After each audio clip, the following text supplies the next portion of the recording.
And welcome to Meet the Press Now.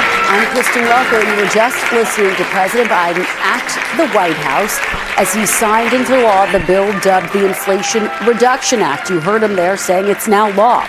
This marks the end of a long intra-party fight over how to achieve large parts of the president's domestic agenda. You see the president there shaking hands with his Democratic colleagues, Senate Majority Leader Chuck Schumer, House Majority Whip Jim Clyburn, and President Biden all speaking before the signing.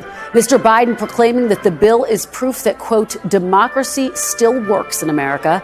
The spending bill is the latest in a series of legislative wins for Democrats with less than 3 months to go before the midterms.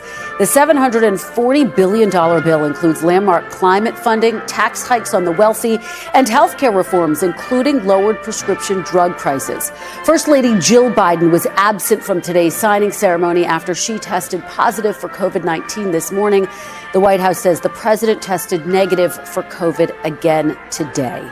And this effectively marks the beginning of what will be a victory lap for the president, for top officials in his cabinet and administration ahead of the midterms that are, of course, looming. Democrats see this as big wins after a series of setbacks, including high inflation, gas prices. Those numbers now starting to come down and the job numbers starting to go up. And so this president is preparing for a victory lap. You saw him start to take that victory lap there in the East Room just moments ago, getting a standing ovation for signing the Inflation Reduction Act into law. Of course, questions swirling about how quickly this will take effect and how quickly Americans will actually feel the impact. But the president today touting this as a major victory.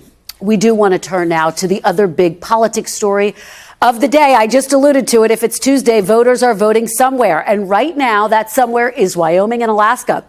That's where two Republican elected officials who have been outspoken critics of former President Trump and who voted against him on impeachment are on the ballot. Both Congresswoman Liz Cheney and Senator Lisa Murkowski are facing Trump-backed primary challengers today. Cheney, who is vice chair of the January 6th Select Committee and has repeatedly called Mr. Trump an existential threat to American democracy, is expected to lose. Now, if she does, she'll be the 8th House Republican who voted to impeach the former president, who's either lost a primary or retired. Murkowski, a moderate in today's Republican Party, who famously won a write-in campaign to keep her seat back in 2010. I was there. I covered that race. Is expected to survive, helped by the state's new ranked choice voting system, where the top four finishers, regardless of party affiliation, will move on to the general. We'll get the very latest from our reporters on the ground in both places in just a moment. But first, today's primaries are the latest test of former President Trump's influence in the Republican Party, and they come amid major developments in multiple legal cases swirling around the former president. We learned today that there will be a federal hearing on Tuesday on the potential unsealing of the affidavit from the Trump Mar-a-Lago search warrant. The DOJ is against the unsealing, citing the sensitive nature of their investigation. Mr. Trump is now calling for it to be released. That comes after, as we reported on this show yesterday, Mr. Trump's former personal attorney, Rudy Giuliani, says he is now a target of the criminal investigation into the effort to overturn Georgia's election results. And his former Trump org CFO, Alan Weisselberg, is expected to plead guilty on this week to criminal charges. Now, today is, of course, not the first election day this year that's played out with the former president dominating the headlines both inside and outside of the voting booth. And it probably will not be the last one, but it is remarkable that Mr. Trump's grip on his party seems to be at its strongest point since January 6th, even as his legal standing seems at its weakest. NBC's Vaughn Hilliard is in Wilson, Wyoming. NBC's Steve Kornacki is at the big board, and NBC's Ali Vitale joins us from Anchorage, Alaska, in just a moment. But Vaughn, I have to start with you. There has been so much focus on this day. Liz Cheney, potentially her final stand. Set the stakes. What have these last 24 hours been like, and how's she feeling heading into tonight? It's good to hear that we've got Steve up and going here, because the big thing that we're going to be looking for tonight, Kristen, or what I should say we are expecting to look at tonight, is the margin of victory for Harriet Hageman in this congressional primary here in Wyoming over Liz Cheney. Harriet Hageman is the land use attorney, longtime GOP activist, used to be an ally of Liz Cheney. She's the one who got the Trump endorsement and is expected to run away with the vote here by a pretty healthy number here. The question, though, that we're looking at is, number one, how many more quiet Republicans actually ultimately wanted Liz Cheney to win this? And then how many Democrats came out and re-registered today as Republicans in order to get a say in this primary here? Liz Cheney has not been on the campaign trail the last several days. There are questions about securities concerns potentially impacting the decision to come out here on the campaign trail. But Harriet Hageman has, for the last year plus, traversed this state, hitting campaign stops, hitting GOP activists, hitting local go-tos around the state here. Again, this is just one congressional district in the entire state of Wyoming here. There's a lot of ground to cover. But again, the big question here is, could Liz Cheney somehow pull off a surprise and bring enough of a coalition together to somehow remain competitive tonight? Yeah, I think we will be looking at the numbers in the final breakdown. That is for sure. And I guess the big question looming over all of this, Vaughn, this really underlines the divides right now within the Republican Party. Those who are still firmly behind former President Trump. Of course, this is a state that he won by a whopping margin. And those Republicans who want to move in a different direction. What do you think the implications will be for that divide that we've all been following now for so long? I think, Kristen, if we could call it a 50-50 divide, Liz Cheney would be winning tonight. She would have pulled in some of these unaffiliated voters, these Democrats, and that would have been enough to put her over the top. But that's not how the scale's working here. When you're looking at the Republican electorate and the United States of America today, and perhaps Wyoming epitomizes it in so many ways, this part of the wing of the party, the Donald Trump part of the wing, is a much heavier load than where Liz Cheney finds herself. You haven't seen any Republicans come out here to the state of Wyoming to campaign on behalf of Liz Cheney. Paul Ryan, John Boehner, Mitt Romney held fundraisers for her. But this is a kind of a lone woman running here in the state of Wyoming, a place that her dad first won the congressional seat 44 years ago. And while she says this is just the first battle of what she intends to be a long sustained fight to keep Donald Trump from ever entering the Oval Office again, she suggested maybe that could even be a potential 2024 run. At the same time, what does that look like if she struggles to even win her own home's Republican voters over here, Kristen? And Vaughn, you've just been all over this race. Fantastic reporting all around. And one of the key points that Vaughn has been making, Steve, is the fact that former President Trump has really made this arguably the top race that he has been focused on, just training his sights on Liz Cheney. So break down what you are seeing in the numbers tonight. Yeah, and the Trump track record with this particular dynamic, too, has been pretty strong this Republican primary season. So technically going to be three candidates on this Republican primary ballot. But as Vaughn is talking about, this really comes down to Cheney versus the Trump-endorsed Harriet Hageman. Been two polls that have come out in the last month of this race. Each has shown Hageman with the lead in excess of 20 points.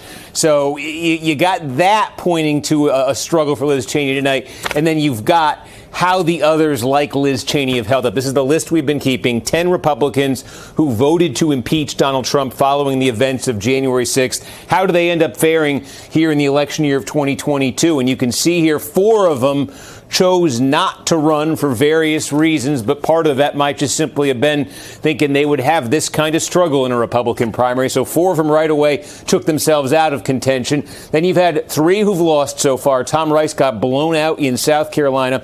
Peter Meyer actually kept it close in Michigan. He lost 53 to 47%. And Jamie Herrera Butler in Washington State, they have one of those open primaries, Democrats, Republicans. They're all on the same ballot, multiple candidates. She fell a few points short, got about 23% of the vote against a Trump-backed candidate there. There are 2 who made it through primaries. And again, Valadeo in California, it was one of those, jumbled top 2 primaries. Notably, this is the one race, this Valadeo race of all these you see here, that Donald Trump stayed out of.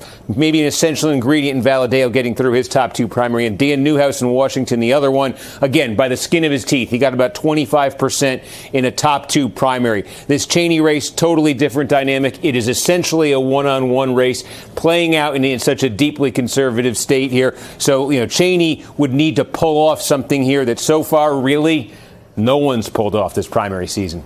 Yeah, it would be remarkable, to say the very least. One of the interesting dynamics, Steve, that we've been tracking with this race is this effort to have Democrats register and vote in the GOP primary, something that they can do in Wyoming. Did that actually wind up happening? What do you make of the numbers in that regard? I think it is happening, but let's try to put the numbers in perspective here. And the rule, by the way, for folks is it's simple. You got to be a registered Republican to vote in the primary, but you can wait until today to register as a Republican. So just show you how the numbers have been looking on party registration. Here they are as of today in Wyoming. I mean, look at that, 215,000 registered Republicans. The universe of Democrats is 36,000. Now, they say a very Republican state. Now, here's the change from the beginning of this year. So this is one way of looking at it. The number of Democrats from January 1st to today has dropped by a little bit more than 9,000. Now, we don't know. Some of them may have registered, by the way, as unaffiliated, because the unaffiliated number is actually up. But let's just say, for the sake of argument, that all of those are Democrats who re-registered as Republicans for the purpose of backing Liz Cheney. You could see, even in the face of 9,000, 10,000 Democrats doing that, this number of Republicans is still massive. And when you look at the polling that's out there, the advantage that Hageman has over Cheney among registered Republicans just dwarfs, polling is telling us, dwarfs anything that 5,000, 10,000, 15,000 Democrats crossing over might be able to do. Again, if Liz Cheney's going to make this close, if she's ever going to pull this off tonight, this is where she's got to pull the surprise. It's got to be with registered Republicans. It's got to be with folks who were Republicans long before the last few weeks. It's just so fascinating because you think about 9,000 possibly voters switching over to the other party. You think that might have an impact, but not when you are talking about margins that large. Steve Kornacki, thank you so much for breaking that all down. And Vaughn Hilliard, thanks for your great reporting. I want to turn to NBC's Ali Vitale, who joins us from Anchorage. And Ali, you've been doing such great work out there, particularly on this unique rank choice voting that we are watching today. It's gotten some criticism. It's gotten a whole lot of support from its supporters. Talk about what you're going to be watching and how it's impacting the key races there. Yeah, Kristen, criticism, support, skepticism, some optimism. I've heard it all from voters and candidates alike here. As this system is implemented for the first time, it's something that Alaska voters voted on in 2020. Now we're going to see it play out in real time when it comes to this House race to succeed Congressman Don Young, who served here for decades and passed away in March. In that race, you've got some big household names here in Alaska. Nick Begich, a family with a long-term name here in the state. Uncles of his who'd served as governor, for example. Another uncle of his who served as a senator. And then, of course, Sarah Palin, a former GOP standard bearer herself, the running mate of then Senator John McCain, now coming back into the national political spotlight, trying to get elected here in a Republican Party that looks a lot different than it did in 2008 when she first came on the national scene. And the ranked choice voting system is going to be in play here because for voters, they're going to have to see of these three candidates that they're considering, 2 Republicans and 1 Democrat, whoever comes in third, that person is eliminated first, and then their voters are divvied up based on those voters' second choices, and that's how they're going to ultimately get the victor here. It's going to take a little bit of time, Kristen, but then elections in Alaska always take a little bit of time because so many people here vote by mail. Yeah, Ali, I spent a month in Alaska in 2010. They do take some time. That is for sure. No stranger. I want to ask you, I was talking to Vaughn, of course, about the impact of former President Trump on the races that he is watching there. Yeah. How large does Mr. Trump loom in the Alaska races that you are tracking?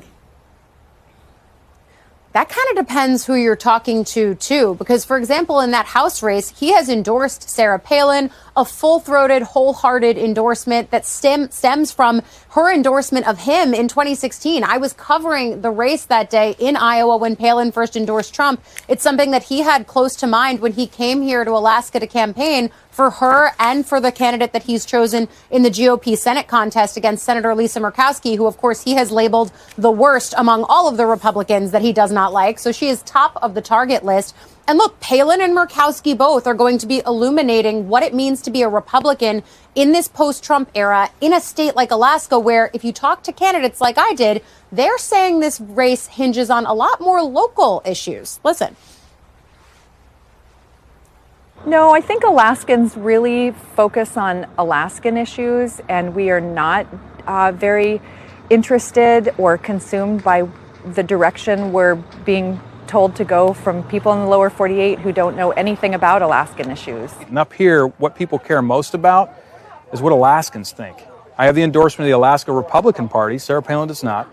Right? These are real Alaskans involved in real Alaskan issues, and they're supporting my campaign. Sarah Palin has none of that support. And Kristen, what you just heard there were Sarah Palin's two opponents for that House seat. They're obviously campaigning on the campaign trail. I would make the note, though, that with Sarah Palin, try as we might to catch up with her here, she's not doing a ton of local campaigning. And that's something that many of her opponents are seizing on, saying that she's a national name that doesn't necessarily know what Alaska needs right now. Well, there is so much to cover. And Allie, I think you're absolutely right. It could be a little while before you know the results there. So I know you're ready for a late night and potentially a long couple of days there. But what a great place to be reporting from. Really appreciate it. Great to see you. And Allie has a new book, Electable, coming out next week. So go pre-order it. We are so excited about this and proud of Allie for writing that book. And coming up, the Trump investigation, testimony from the former president's personal lawyer, an expected guilty plea from a longtime Trump org executive, and now a court date over an affidavit fight. All that happening just this week. I'm going to ask our legal experts what it all means next. Plus, sports meets politics. The NBA makes a major change to when games will and won't be played this season. We'll explain. You're watching Meet the Press Now. Stay with us.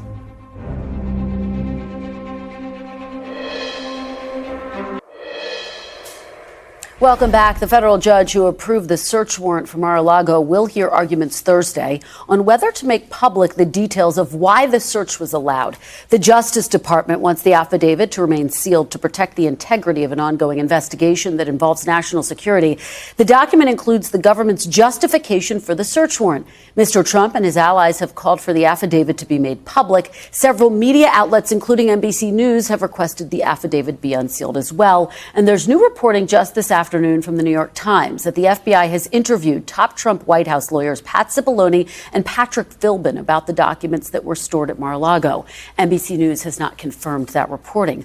Cipollone and Philbin were the Trump White House's representatives to deal with the National Archives regarding the transfer of documents at the end of the administration. For more, I'm joined by NBC News Justice and Intelligence correspondent Ken Delanian, NBC News legal analyst Danny Savalos, and New York Times national security and legal reporter Charlie Savage. Thanks to all of you for being here. And Ken, let me just start with you. You and I have had some late nights working our sources. Help us understand where we are right now. Is there a scenario, do you think, where the judge would actually allow this affidavit to be unsealed at this point in the investigation?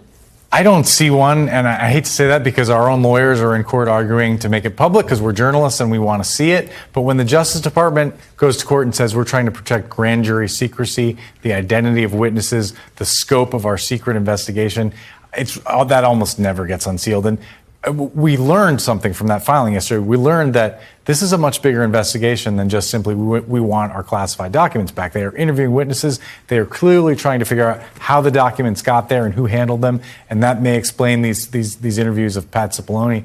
And it's interesting to note that those guys are no longer President Trump's representatives in the National Archives. He's now got a conservative journalist named John Solomon and an operative named Kash Patel who has said publicly that Trump declassified all these documents. And Charlie, let me bring you into this conversation. Can you see any scenario where perhaps a redacted version of the affidavit is disclosed? Ken seems to think it's unlikely in any scenario, but what are you tracking as it relates to this? I mean, I'm in the same situation Ken is. My organization, the New York Times, like NBC News, is in court asking for that. But I have to say that I agree with Ken that it's extremely unlikely that the judge is going to override the Justice Department when it says we have an active ongoing investigation and reviewing this document right now would mess it up. I'm not aware of any time in which that has happened. This would be a document that would explain not just what they were looking for. We know that now from the documents they released on Friday, but why they were looking for those things, why they were confident that they were there, why they knew exactly where to look in terms of which rooms and so forth. And that's going to inherently risk disclosing who it is, if there is someone in the Trump camp who is confidentially serving as a witness to the Justice Department's efforts here. Probably the document would identify that person as witness number one rather than by name, but there can't be that many people who would know that information. And in telling the judge, here's not just what we think, but why we think that, it would probably lead any knowledgeable person to identifying that witness right away. I just can't envision a scenario where the judge is going to override the Justice Department at this stage and say, let's let this out. Nevertheless, as a journalist, I'd sure like to see it. Yeah, that is for sure. Danny, let me have you weigh in on what the Justice Department is saying, kind of flesh out a little bit of the case that Charlie's making. The Justice Department says, quote, disclosure at this juncture of the affidavit supporting probable cause would, by contrast, cause significant and irreparable damage to this ongoing criminal investigation. Talk a little bit more, if you could, about that irreparable damage. Obviously, Charlie and Ken laid out part of what the DOJ may be concerned about. Everyone wants to see this affidavit. Virtually no one is going to see this affidavit. It will not be released. That there's even a discussion about it is only because we really, really want to see what's in it, not because we believe we have any prayer of a judge granting a motion to unseal that affidavit. It is not something that gets unsealed. The warrant and the property receipt are something that the person being served with the search warrant gets, but you don't ever get to see that affidavit of probable cause, usually until the discovery phase. And you're not in the discovery phase until there's an actual criminal case. So in all likelihood, unless the DOJ wants it, we will not be seeing this or any other affidavit of probable cause. The idea that in one of my cases I could go to the court on behalf of a client who had a search warrant executed at his home and just say, hey, I really want to see what's in that affidavit of probable cause. Well, why? Well, because it would be so interesting. That is probably true, but it certainly wouldn't move a judge to deviate from almost universal practice of not unsealing Danny, an affidavit of probable cause. Let me follow up with you very quickly on that, because is there a point at which we might see it once this investigation is over? And obviously we don't know when that will be. Let me give you the ultra conservative answer in that the only sure time that anyone will see it is if there is an actual criminal case and it's disclosed in the course of discovery, and then that person somehow leaks it or lets it out, and then it becomes dispersed to the public. And I imagine that would happen very, very quickly. So in all likelihood, that is the only way you may see it. That, or if DOJ decides, hey, we want to release this. But as you can see, this is not cabined to a hey, give us our documents back case. This apparently has to do with something broader. And any time other people are involved, whether they're sources or other potential targets, DOJ is going to be very careful not to reveal any information about those people, lest they scare off the suspects or endanger their potential witnesses. And Ken, talk about the timeline to this. I mean, given the public interest, given that this is so extraordinary and involves the former president, does the DOJ feel as though the clock is ticking on this investigation, or does it say, no, we can't take that into consideration? We have to just conduct the investigation. Well, I think they would definitely say the latter. There is a wild card on the timeline, which is how they will apply the guidelines not to do anything too close to an election. Donald Trump is obviously not on the ballot. So does this apply here? It's an open question. These are gray areas. When I talk to people at DOJ, they're not 100% clear. People talk about a 90-day clock. Some people think it's a 60-day before the election clock. So that will certainly come into play. But what's clear from the affidavit, from the motion to unseal the affidavit, is that this is a wide-ranging investigation. They're talking to a lot of witnesses. They're being incredibly meticulous about it. They want to learn why these documents got there and how they were handled. And that, I think, is going to take some time. Charlie, this obviously comes against the backdrop of a number of investigations that are swirling around the former president, including a federal grand jury that's investigating January 6th. That one element that seems to have been a little bit overlooked in light of last week's search. What can you tell us about that? You've been doing some reporting on that as well. Well, for a while, we wondered whether one of the three charges in the Mar-a-Lago search warrant is which has to do with obstruction of an official investigation or impeding, might have been a reference to whether there was some information they thought at Mar-a-Lago related to the January 6th committee, and whether this might just be the tip of the iceberg of something much bigger under play. I think that the weight of opinion, of learned opinion here, has come around to the idea that there is not that connection and that the obstruction of justice or obstruction of an official effort charge that was listed on that search warrant has to do with the documents themselves. And that's probably also, to pick up on what was just being discussed, what remains very complicated here. The other charges about just simply mishandling documents seem to be rather open and shut at this point. The documents were there. They shouldn't have been there. They asked for them back. They didn't get them back. That shows willful intent to retain. But the obstruction charge is going to be more complicated. I mean, if that's tied to why these documents weren't turned over even after a subpoena, if there's surveillance video showing materials being moved around before the government was supposed to come in, who gave that order and so forth, there's a lot more puzzle pieces there that have to be assembled. So just like the January 6th committee investigation and then grand jury investigation has these complexities that spin off to the side that means that no decision is imminent, I think this case as well is a little bit more complicated than it may appear at first blush. It's a good point. And Danny, let me ask you, as we're tracking these multiple investigations, we're also tracking the fact that a number of Trump allies are coming into focus, including his former personal attorney, Rudy Giuliani. Rudy Giuliani, according to his attorney, is the target of the Georgia investigation into alleged election interference there. His attorney signaling that he is prepared to claim that he cannot talk about conversations with his former boss. And I guess the question is Mr. Giuliani, can Mr. Giuliani claim attorney-client privilege? He can try, but that won't even be the most prominent likely privilege that he asserts. It will likely be the Fifth Amendment privilege against self-incrimination. And not because of any particular knowledge, specific knowledge that I have about Rudy Giuliani. It's the general practice. Anytime your client moves from a witness, past subject to target in an investigation and is asked to speak before or testify before a grand jury, then in all likelihood, that person, that witness, will be asserting the Fifth Amendment. In fact, in many cases, you contact the prosecutor and say, this is probably going to be a waste of your time because he's going to assert the Fifth too many times for this to be of any use to you.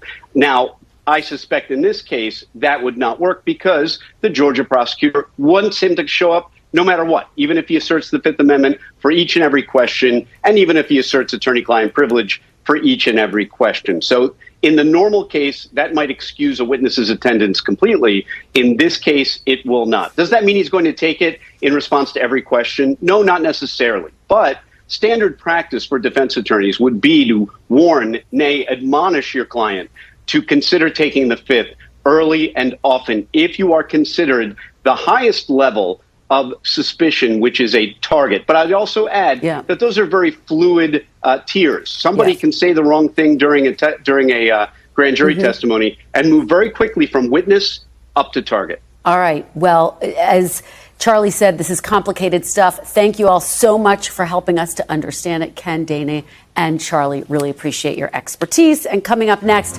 digging into what today's election results will mean for November, plus a live report on how the NBA is getting involved with Election Day. You're watching Meet the Press now.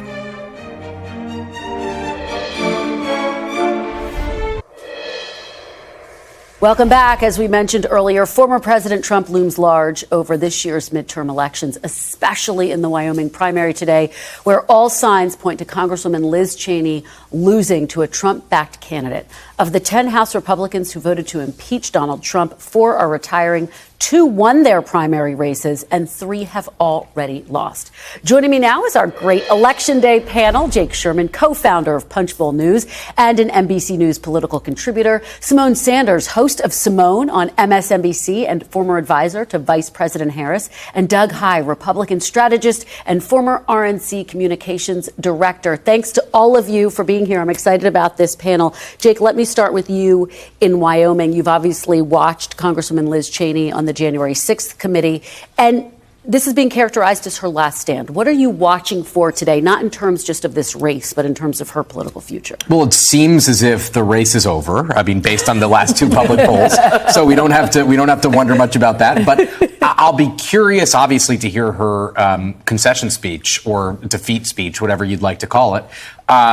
Because I think it'll lay the groundwork for whatever she's thinking about next. I mean, I don't know whether she could run for president in a meaningful way. I'm not sure the Republican Party is anywhere in the same universe as her. I'd say definitively they're not.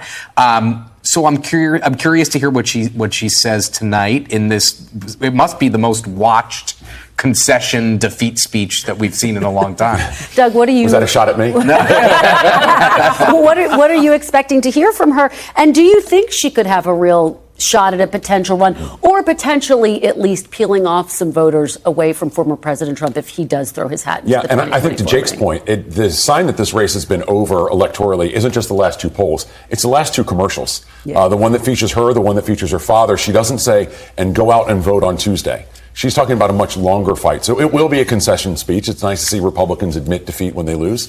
But she's going to talk about the future, and that future will start, not just tonight, but it'll start with the first hearings that we have in September with the January 6th committee. And that will be the beginning of whatever that next chapter is. We just don't know what that is yet. Yeah, you're absolutely right. I think all eyes are going to be focused on what happens in September with the next January 6th committee hearing. Symone, weigh in here, not just in terms of what we're watching in Wyoming, but also Alaska, where you have this ranked choice voting system, which in its own right is a headline, right? Because there's so much controversy One could argue it's a around mess. this. I won't say that, but tell me why. What are you watching for as it relates to Alaska? Obviously, you have Sarah Palin. You obviously have Lisa Murkowski fighting to hold on to her Senate seat. Look, I think the Sarah Palin piece of this is very interesting. Sarah Palin, who I think many of us wrote off as something of the past, and she has come back in a real way, and she really has an opportunity here to inject herself right back in the middle of national politics if she emerges successful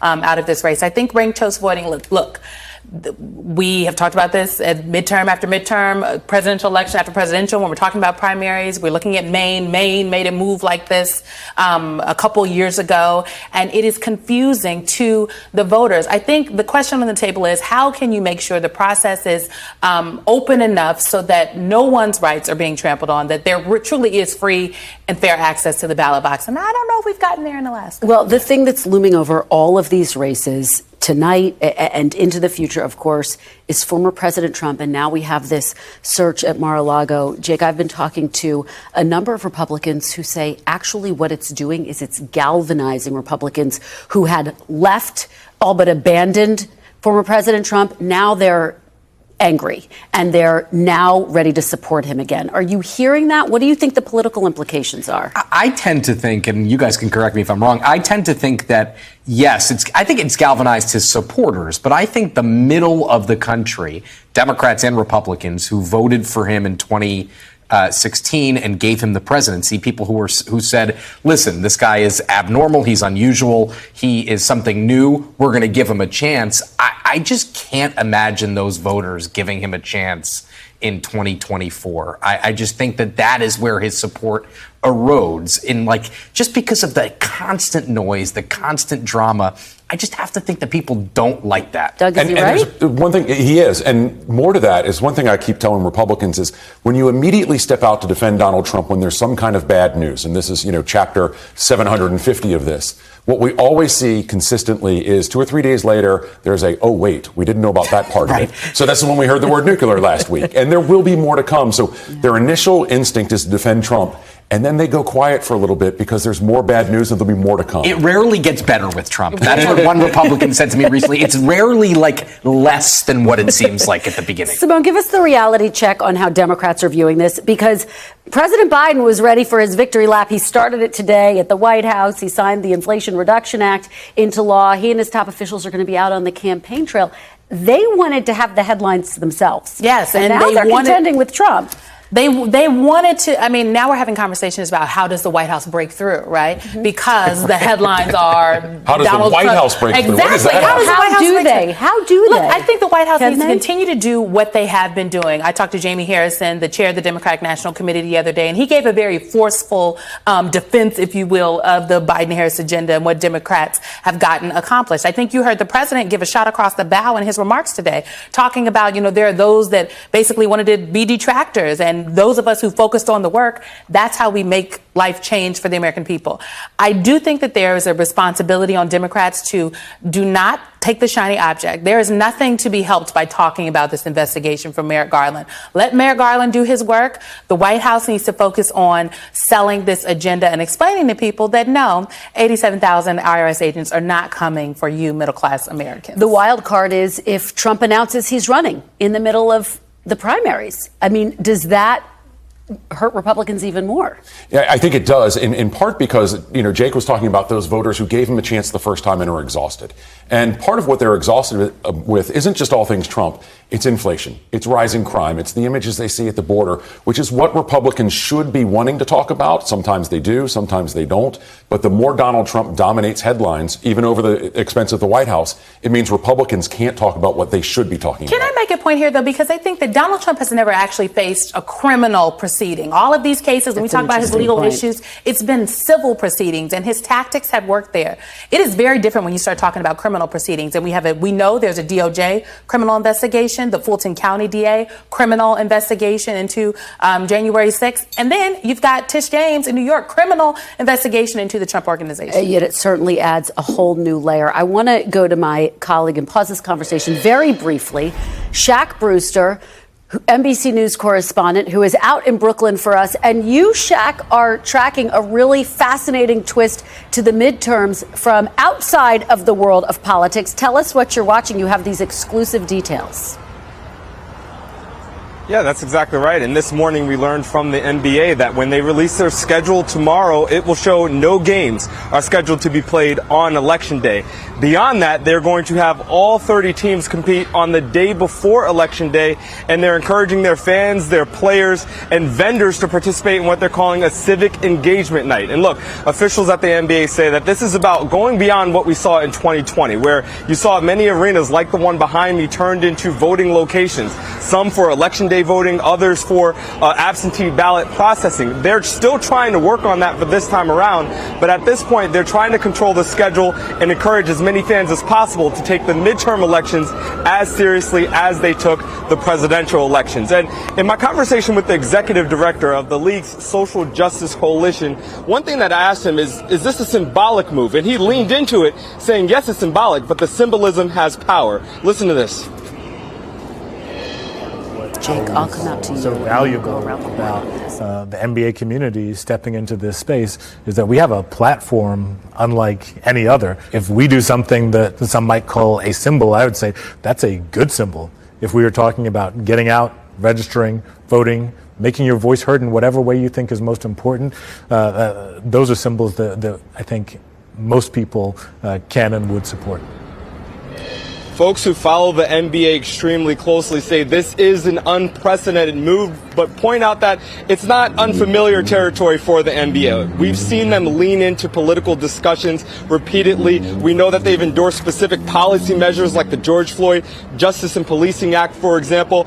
But one thing that you've always heard from the NBA, they point out, is that it's not just about the policy, but it's about, in order to get that policy enacted, you need to show up at the voting booth. And that's part of the messaging that you're hearing from the league as they make this announcement, Kristen. Well, great exclusive details. Shaq Brewster, thanks for bringing that to us. Really appreciate it. Jake Sherman, so just respond, if you would. The question that Shaq put there, is this symbolic? Do you think this could ultimately prove to be a symbolic move, or will it have a real impact? It should have an impact. I mean, if more people are able to go out and vote and more people are encouraged to vote, I mean, our voter participation in midterms is disgustingly low. I mean, it's just embarrassing as a democracy. Maybe I shouldn't say that, but we should have more people vote. I mean, this is serious. And what we've seen in the Obama era, the Biden era, and to some extent the Trump era, is that Congress is a much more influential institution than most people think it is, as somebody who's covered Congress for a long time would say. And if you want your policies to be enacted, you need a Congress that's going to do it. So, and if you want Biden's policies to fail, you want Republicans in power, you should go out and vote for them. Well, and one moment where we saw larger turnout than we expected was in Kansas, when voters turned out to vote for a single issue, abortion rights. Is that going to be something that is really motivating? I think it could be motivating, but the difference between the midterm elections in November and the special we saw in Kansas was that people were going out to vote against, to defeat a ballot initiative. There are not a number of ballot initiatives on the docket, if if you will, when it comes down to this November. And so folks will be going out to vote for candidates, to vote for an agenda, which is why Democrats mobilizing around the president's agenda is going to be key, I think, to continue to motivate people to come out in November, to put them in power, let them keep the House. Doug, weigh in on this. What do you think are going to be these motivating factors? I mean, obviously, Shaq had this great reporting about the NBA canceling its game, but you wonder how much of an impact that will have nationwide. Right. And let me say, logistically, as a sports fan, I'm more impacted by the game the night before that goes past midnight than I am at the game that starts at 9 p.m. after the polls close. Whether it's baseball, football, basketball, You whatever. should pick a different day. I hear you. But clearly the activism of players, out. has increased exponentially over the past 5 years. And even going back when you had some activist players, but very few. And clearly the NBA feels this is a smart direction and a profitable one ultimately to go into. Yeah, and I think that when you think about tonight, that will be one of the things that we're tracking. The turnout. I mean, how many people? This is a race in Wyoming. I end on where we started, where this is all that Trump's been talking about, Liz Cheney. She has been his top target. The top target. I mean, out of all the folks who voted to impeach the president, a number have retired. Many of them lost their races, and Liz Cheney is like one of the last folks standing. And so I think it is a foregone conclusion. What happens next? Is she going to run for president? Is she going to help foil a presidency? We don't know, but we'll be watching. All right, we will. This is such a great conversation. Thank you all for being here. Jake, Symone, and Doug, really appreciate it. And it's not just control of the House and Senate on the line this November. There are 36 governorships on the ballot as well. According to the Cook Political Report, just 4 of those races fall into the toss-up category: Nevada, Arizona, Kansas, and Wisconsin.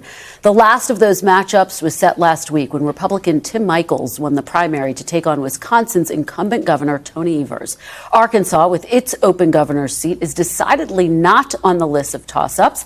The state's politics have changed dramatically since Bill Clinton was governor in the 80s and 90s. Now a Democratic newcomer is trying to make history. NBC's Julie Tsirkin went to Arkansas to meet him. Take a look.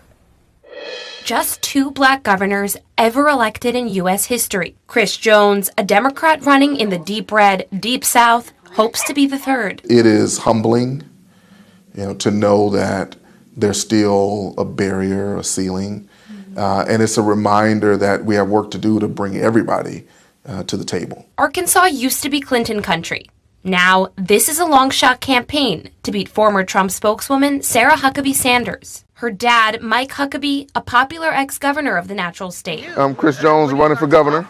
But despite the odds, I've always believed, based on my experience with Arkansans, that if you give them a chance and you show up and engage them respectfully and you listen, then they'll give you a chance. the first-time candidate is calm and collected, fueled by the issues Arkansans are facing, consistently ranked worst in the nation in health, infrastructure, and economic opportunity, near last for teacher pay, and dead last for voter turnout. You know, we joke, unfortunately, about saying, thank God for Mississippi. Right? And so that joke alone puts you in a position to say, well, I'm not that bad. We deserve to be the top.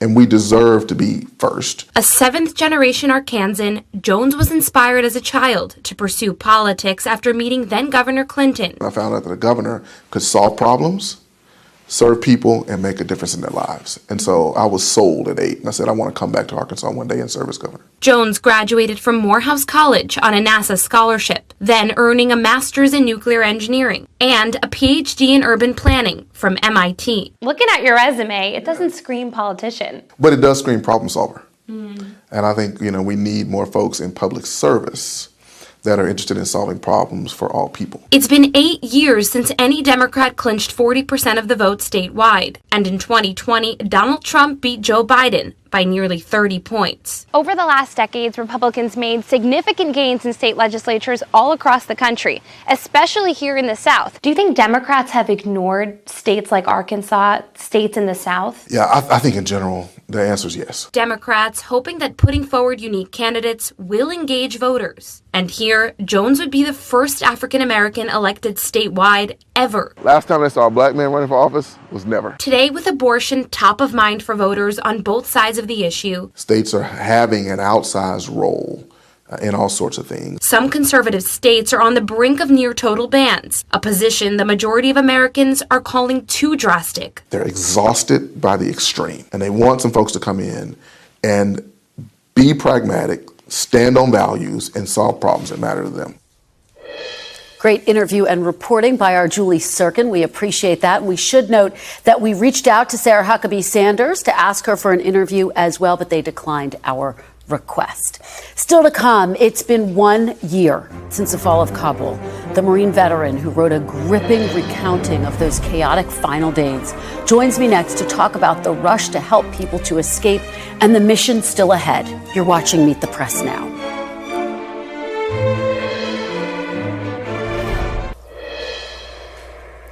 Welcome back. When the Biden administration announced the U.S. withdrawal from Afghanistan, they also pledged to evacuate Afghan nationals who worked alongside the U.S. military. Many of those Afghans served as interpreters for the U.S. and feared the retaliation they would face by the Taliban for their role in assisting the United States. Despite not being on the ground in Afghanistan, veterans and activists across the U.S. and around the globe were able to use social media to contact their Afghan friends and allies to help them navigate their way through the chaos and uncertainty to get through the gates of the Kabul airport. Because of their relentless work, many Afghans were able to evacuate the country, but many more were left behind when the U.S. ended its military presence in Afghanistan. I'm joined now by Elliot Ackerman, a former U.S. Marine who served in Iraq and Afghanistan, who helped with evacuation efforts in Afghanistan. He's also the author of the new book, The Fifth Act: America's End in Afghanistan. Elliot, thank you so much for joining us. I read your beautiful piece that was published in Politico, and you shared your story about helping a group of Afghans navigate their way to the Kabul airport. And you created this split screen. You were with your family about to go on vacation. You were communicating with them via WhatsApp. Talk about that moment for you. What stands out to you most about that experience? How harrowing it was for them and you? Well, I think you just got to it. It's the juxtaposition of, the war, which is, always sort of been there in my life, although I left Afghanistan on my last deployment 10 years ago. So I'm now a writer and a family man. But then having it again, very much immediate in my life as we are working to try to evacuate our Afghan allies. And so the segment you read in the book toggles between those two disparate realities. And you've been in communication with Afghans in the country who are still, to this very day, hoping to get out.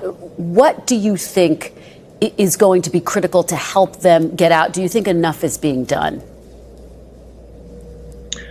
Well, sadly, the options for getting individuals who are in Afghanistan right now out of the country are limited because the Taliban is in control of Afghanistan, and we don't have formal relations with the Taliban. But that doesn't mean there isn't much that can be done. First and foremost is the Afghan Adjustment Act, which is right now going through Congress and which is critically important.